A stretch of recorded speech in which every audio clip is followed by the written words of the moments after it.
It's time to have a chat with Johnny Mansilva. What a song. My goodness, I remember that was on high rotation. Oh, look, I've got someone getting a chair for me. How lovely.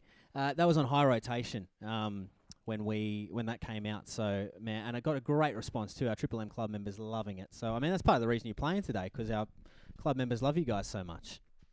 Yeah, it's been a special song for us, that one. It was, I guess, the first song that that I guess began the release of The Glow, and now that we got to play it a few times live, one particular time at the Brixton Academy in London, we sold out. It was like 5,000 people. It was a big moment for I wanted us. to ask you about that. Like before COVID, I think it happened in March. It was on March the 6th. And then March the 7th, COVID hit. Pretty much, essentially. yeah. But your biggest show to date, what is that like, having fans, halfway around the world, and it to be your biggest show ever? Well, I think it's particularly sweet because we've spent so much time in the UK. Even from our first EP, we were going over there, and as a 6-piece live band, it's not a cheap endeavor. But and we've been to so many little towns, and many that we hadn't even heard of. And but there's just so many people over there, and obviously we love so many elements of the Britpop scene, and we don't hide from that. And yeah, they're just super supportive, and it's just been amazing, 3 albums deep, to see how much it's connected. And every time we go to festivals like Reading and Leeds, just to see those crowds grow, and to sell out the Brixton, it's a bit of a dream come true. Talk to me about your affinity too with the Britpop genre. For those at home, that's sort of like Oasis, Blur, Stone Roses, that sort of business. Was it you as a collective that was into it growing up, or? It was funny. Tommy and I, in particular, are more into the Britpop thing. Mason, I guess, was kind of American guitar driven, like Sonic Youth and Dinosaur Jr. and Pavement and that kind of vibe, which we still love. But I think also because my dad and Tommy's dad are both Brits. Yep. And I think I remember like Tommy's older brother growing up, who's a fair few years older. So like when he was a teenager, he was playing those records, in his room and whatnot. But yeah, we've always loved it. I think for me, I didn't realize, or never really stopped and thought about how really big it was, or understood when I was younger. And then, so it's pretty amazing going over there, and they've taken us under their wing. So absolutely. Well, it sort of fell away too. I mean, the mid-90s is when it was big, and you guys, you're doing it, but you're doing it, you got your own flavour to it, which I really enjoy as well. Particularly on the new record, because when we were starting out, we recorded a lot of stuff in our bedroom, and obviously we didn't have the budget, so we were, it kind of had a bit of a more lo-fi kind of, not that all the stuff in the 90s was lo-fi, but it kind of had that vibe. And then, but particularly on this new record, working with Scott Horscroft and Stuart Price, and Stuart's done Madonna and the Pet Shop Boys and New Order and stuff like that. I feel like it's kind of brought us a little bit more into a modern world of production. Absolutely, and it's sort of like a more pop-leaning, especially Criminals, the latest single, which is getting a hell of a spin on Triple M. We're loving 100%. that one. Tell me, for those just seeing D-Mace for the first time tonight, are you 3 records deep through your catalogue? In your mind, what do they need to listen to tonight to get a fair understanding of who DMAs are? Well, one thing we are really proud of is that all the songs that you've heard tonight are off the new album, except for the cover, obviously, which is just a classic that I think everyone loves. But we're proud that these new songs still hold their own. But I think if you've listened throughout our first album, Hills End, and our second album, For Now, we just love songwriting. In the more classic sense of the term, and we love lyrics, we love good melodies, and we try not to overthink it. That's what you're getting. And you guys are Sydney lads. Do you think the environment in which you grew up and playing local gigs, how's that informed your sound, do you reckon?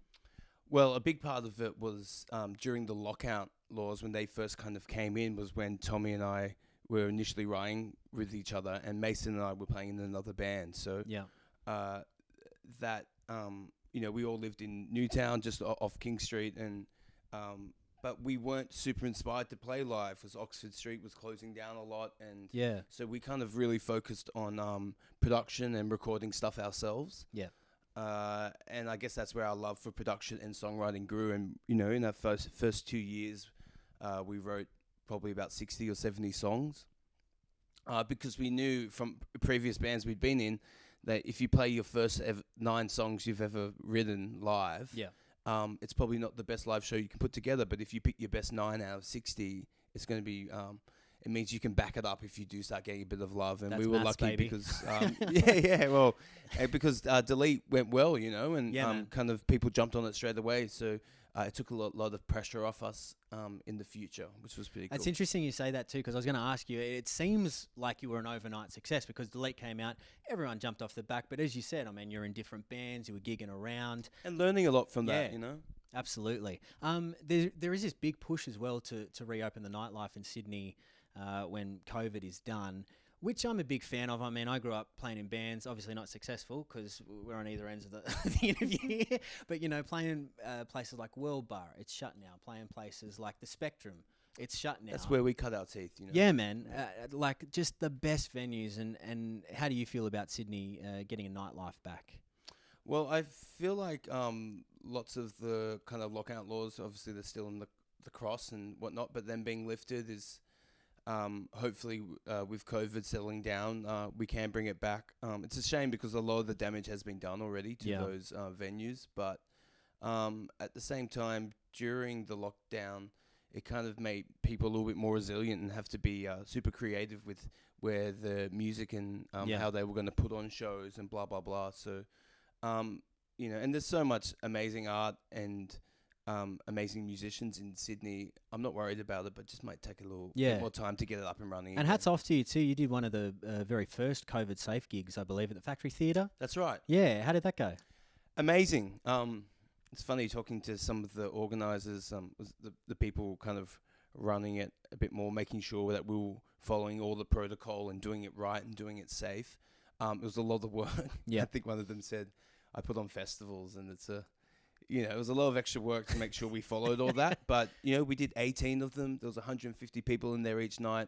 We followed the protocols, totally safe, and there wasn't one COVID-19 case that came out of that. So we were super proud, and we think it's a good place to start to move forward in the future. Absolutely. Now it's footy finals time as well. Do you guys have an allegiance to a particular code, a club?